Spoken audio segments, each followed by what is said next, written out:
Specifically, I'm referring to the highly publicized comment you recently made that Miami was like a third world country. Yeah, exactly. No, I would not advertise in Spanish. Believe me when I tell you this.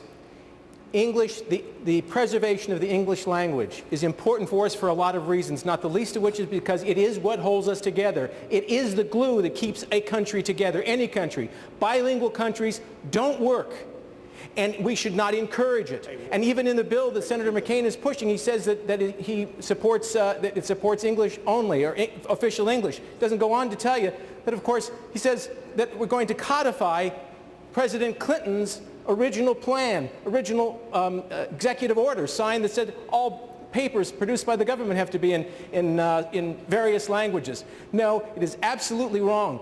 English is the language of this country.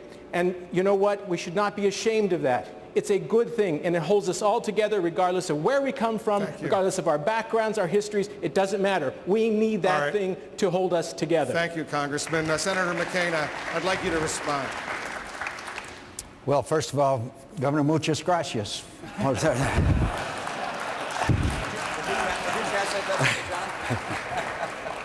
We need to enforce our borders. There is indeed a special path. It's especially hard. It's 8 to 13 years. My friends, we know what we're talking about is the latest wave of migrants into this country.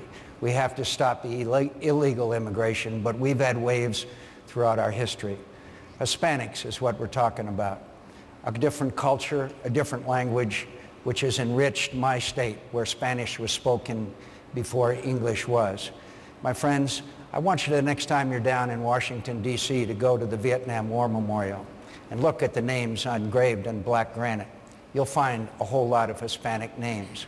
When you go to Iraq or Afghanistan today, you're going to see a whole lot of people who are of Hispanic background.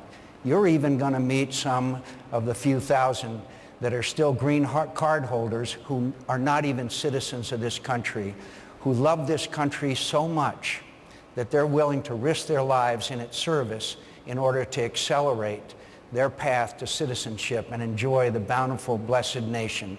So let's, from time to time, remember that these are God's children. They must come into our country legally, but they have enriched our culture and our nation as every generation of immigrants before them. Thank you. Thank you.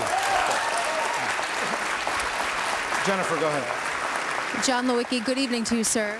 Good evening. You live in Mason, New Hampshire. What do you do? I work self-employed as an electrical engineer. What's your question tonight? In 2006, we saw the worst Republican defeat in living memory. If we do more of the same, why do we expect anything different? And I'd like to ask each of the candidates why their position is, or how their position differs from the present administration's, so that we won't see a repeat of 2006 and 2008. Senator McCain, do you want to begin with this one?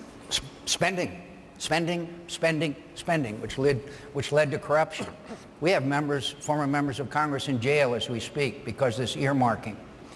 We let spending get out of control. We presided over the largest increase in the size of government since the Great Society, and our constituents and our Republicans became dispirited and disenchanted. We've got to stop the earmarking. The bridge to nowhere, the 233 miles, a $233 million bridge to an island in Alaska with 50 people on it was the tipping point.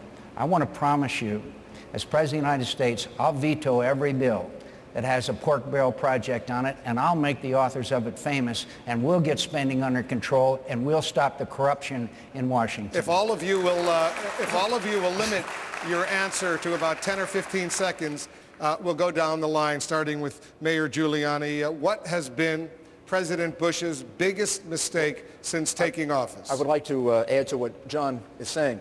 The thing that I would do different is I would establish accountability in Washington. Washington is a mess, and that's one of the reasons Republicans lost. Republicans became Democrats.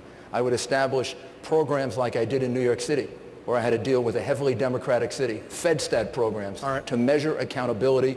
You get what you measure. If you don't measure success, you have failure. And I turned around New York City, I can turn around Washington. Governor?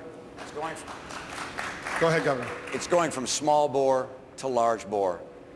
Yes, of course, it's spending, and yes, we're going to have to deal with all the issues and the problems we have, but the Republican Party is it's a party of the future and with a vision. Ronald Reagan had a vision for where he was going to take America. We have to once again take people forward, and that vision is the new frontier of the 21st century. Our products and services can lead the world. Senator?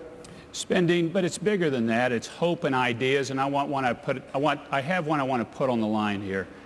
Taking on cancer and deaths by cancer and ending deaths by cancer in 10 years.